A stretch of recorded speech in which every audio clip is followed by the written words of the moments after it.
What's up, guys? Beautiful day today, 75 degrees out. Rained about an hour ago, so there's a nice breeze coming through. It's overcast. It's a riding day, so we have to. I asked Derek if he wanted to come out. He had some stuff done to the KTM recently, so he figured why not. We're gonna go right up to the Lakehouse, hour and a half, 2-hour drive on the back roads and highway, so it's gonna be a good time. Probably grab some food before that. Let's go have some fun. We're gonna do a quick fit check real quick and then we'll go from there. So for starters, we got the clearly bold Swatch. Up next, the Nike Court Shots in the Diffused blue and platinum white colorway. We're repping the Miami Vice 25 liter Wolfpak and the Airform Slabtowns in the all white colorway. Absolutely love these gloves. I have 2 pairs. I'm brand new to this YouTube thing. I thought it'd be a lot of fun to try and build something in my free time, make a community, and do things that I've always wanted to do, but never had the time to do it. Today's video is just the start, but the plan is bigger than one video. Motorcycles are just the anchor.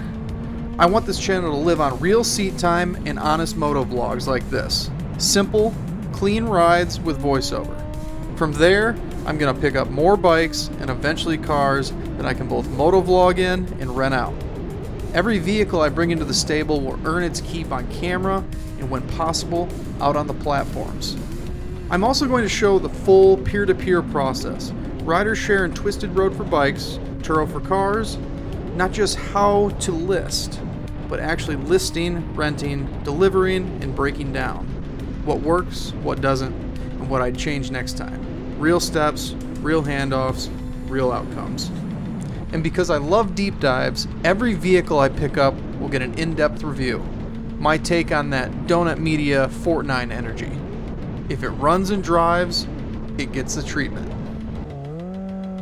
On top of that, I'll keep dropping straightforward motovlogs like this. Good roads, clean pacing, and real moments. This video has flaws. I had a few problems along the way, but that's the point. Learn, fix the kinks, and get better with every upload. I also want to tie in the fashion and everyday kit and start building a wardrobe dedicated to the channel. Shoes, watches, shirts, pants, helmets, gloves, backpacks, and riding armor. Anything that we might take out on the road. The motto for the clothing side is, dress for the slide and look good for the ride. The focus is on protective base layers and armor underneath, so you can wear more stylish pieces on top and still be squared away. To keep it organized, everything I buy for the channel will be cataloged on a website I'm putting together. If you see something you like in any episode, shoes in episode 25 or a bike in episode 15, you'll be able to look it up directly, see what it's called, where I got it, and for most vehicles, a link to rent it out. This site will also double as a rental hub with full rundowns on available vehicles and direct links to peer-to-peer platforms. I'm also opening up a P.O. box so you can send patches in for the patch wall or other items. If you donate something, your name goes on the supporter page. Sections for folks who cover shipping on a pair of shoes or donate a patch, whatever it is. It doesn't matter. You help out with the channel, your name goes on the supporter page. I want to build this into a community. Group rides, giveaways, and a place where your feedback shapes the next episode. If you got recommendations on what you'd like done differently, drop them in the comments. I'm listening. We're getting close to Dericks House now. I'm going to take a quick break, see what he's got hiding in the garage, and then we'll both head out. Oh, look at how clean it is now. It's not even polished yet. No, but it's getting there. I have a buffer and a polish here. It's on the side stuff. It's fucking beautiful. I'm so jealous. He's probably had that sitting there for a while, hasn't he? It's been sitting for at least 3 years, so. Jeez. Oh. Yeah, kind of. Yeah, that's a disaster. It's all right. That's okay.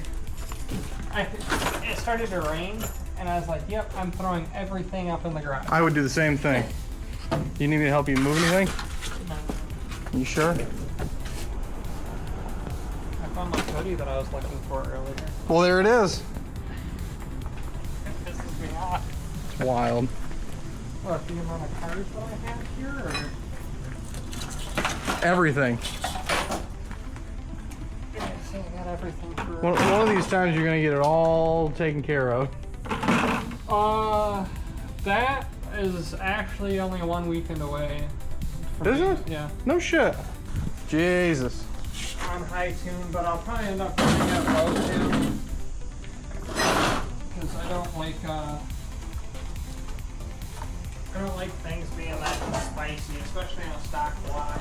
How long has it been sitting in here? I can't even remember. It's been sitting, this is year 3 now. That's wild. That's been sitting since 2014, and then I just recently got it officially. Granted, I need to figure out how to get a title for it. Rhino's pretty good at figuring that stuff out. Because my uncle passed away, and that was his car. Yeah, I've heard that. I have heard that. So it was sold to me prior, but I was never given a title. Isn't she just so cute?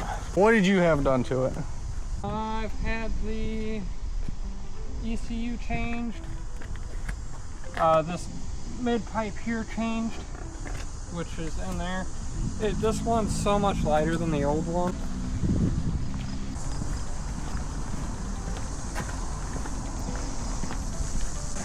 How long did it take you to swap them? I didn't swap. Oh, you didn't? That's how heavy this is.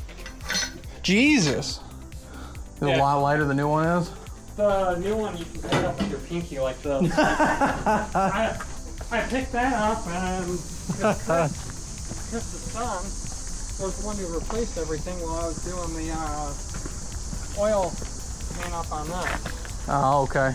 He came out and did everything for that for me. If you want to take it for a rip real quick, you can. I'll go around in a circle. Let's see how this bad boy rolls. Oh, listen to that purr.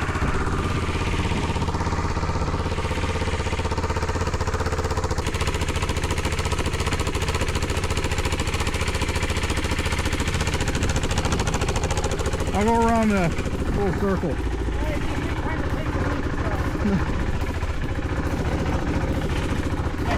You don't have to be nice to it either. You can give in to it. Oh.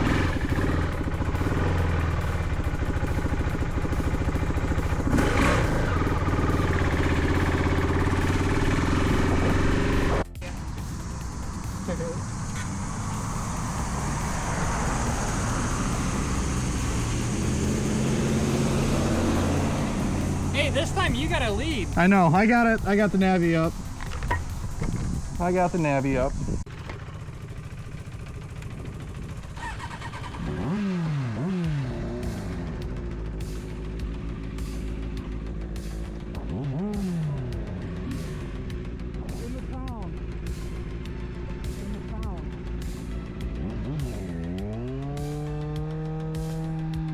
Alright, now after that brief intermission, we're rolling out. The route we're going to be taking is starting in Berrien Springs, we're going to cut through Dowagiac and then into Marcellus. We're headed to the Lakehouse to say hello to my family and take a look at a non-working 2016 Sea-Doo GTX 215 my dad's been asking about.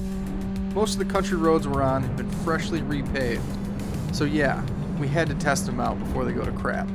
We won't see a full repave like this again in our lifetime, so we're making the most of it.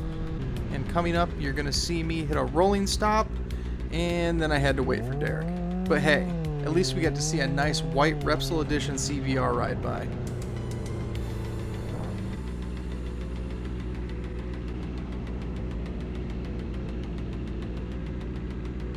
Alright, and with that delay out of the way, let's get back into talking about the YouTube channel.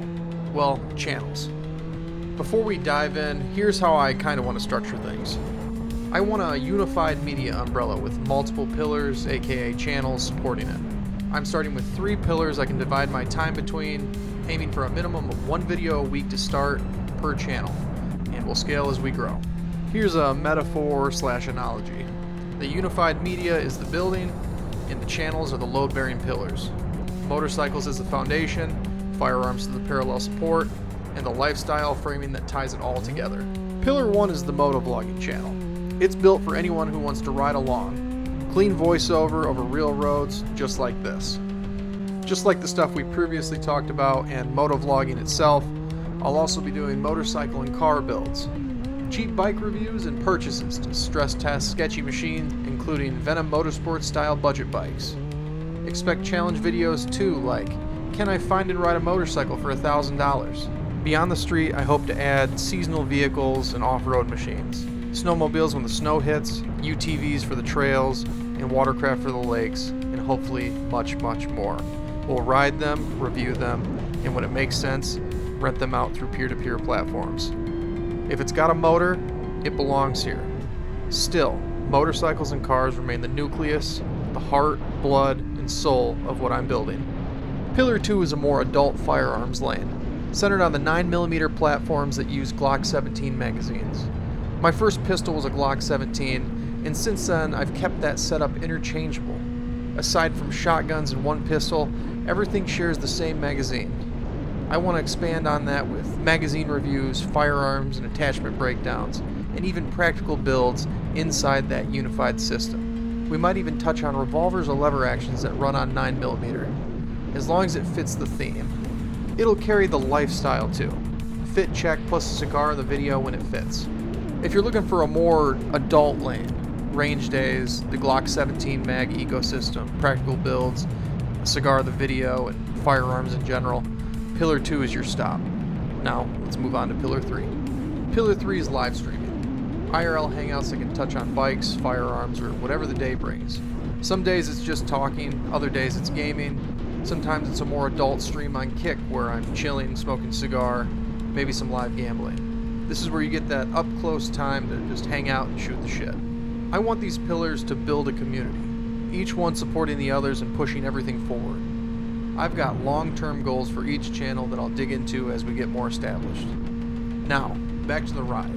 You'll hear soon that my ZZR starts to bog as we roll into Dowagiac, and then that's me reaching down to flip the reserves while we're still moving. After that, we obviously had to go to a gas station to top off.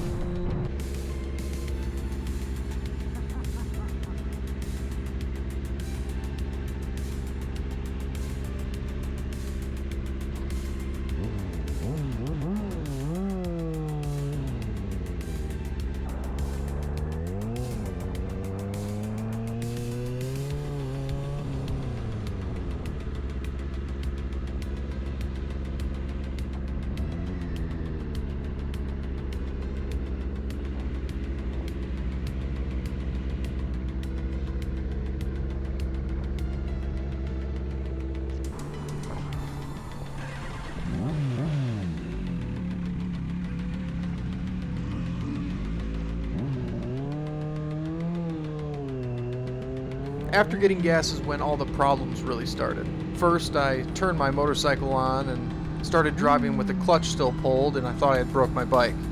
A quick reset and it was fine, but that was just a warm-up. A few minutes later, I accidentally killed the recording, so the second half of the ride to the Lakehouse is gone.